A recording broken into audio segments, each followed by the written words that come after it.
Parliament में जिस तरीके की चीजें हो रही है वो जनता तक पहुंचाने की। देखिए, देश की जनता भी सब देख रही है, लेकिन इस गवर्नमेंट पर उसका कोई असर पड़ता नहीं और पड़ेगा भी नहीं, क्योंकि जब मानसिकता अनडेमोक्रेटिक हो जाए, पूरी तरह से व्यवहार में, आचरण में, दिल और दिमाग में लोकतंत्र के लिए कोई सम्मान न रहे, तो वो फिर किसी की परवाह नहीं करते। प्राइमा फेसी चाहे बिल्कुल गलत हो रहा हो, लेकिन कभी उस पर उनका वो जानते सब कोई असर पड़ने वाला नहीं है, जो चाहो सो करो। कल जो कानून बनाए हैं, सीआरपीसी, आईपीसी, उसमें संशोधन हुआ है।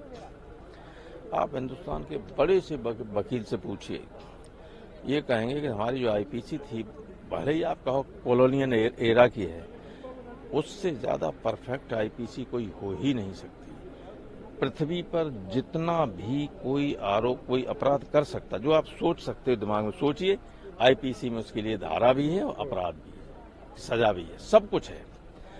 अब कर दिया कि पुलिस के सामने जो बयान होगा वो कोर्ट में भी मान्य होगा। आप जानते, पुलिस डंडे के बल पर कहेगी कहा ये मर्डर तुमने किया, वो कहे हाँ साहब किया, अभी तक नहीं था, अब वो मान्य, तो फिर तो कुछ रह ही नहीं गया, क्या बचता है? जो लिख देगी पुलिस वही है, कोर्ट मान्य। इस तरह का जो बेसिक स्ट्रक्चर बदल दिया है कानूनों का पूरा। कोई फ्रीडम ऑफ एक्सप्रेशन और आदमी की लिबर्टी जो है खत्म हो गई, सब बोल नहीं सकते। आप क्या सवाल करेंगे कल हमसे, अगर उसके जवाब में कोई ऐसा उत्तर निकल आए तो वो कहेंगे सवाल जो है एंटी नेशनल था।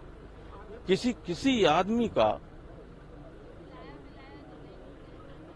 भविष्य जो है सुरक्षित नहीं है। सर, आप 32 साल से ज्यादा आपने समय दिया इस पार्लियामेंट को, आपको लगता है कि इतिहास में कभी ऐसे मास लेवल पे कभी ऐसा हुआ ही नहीं, अब तो मन ही नहीं करता इसमें जाने के लिए। और वैसे भी ये संसद पता नहीं कौन, किसने इसके नक्शा को अप्रूव किया है, कोई मतलब नहीं।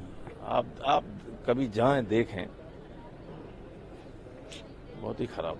सर, बसपा चीफ मायावती ने भी बोला है कि जो सिक्योरिटी ब्रीच हुआ है वो गलत है, नहीं होना चाहिए, फोकस होना चाहिए। क्या बसपा भी आप लोगों के साथ है इस प्रोटेस्ट में?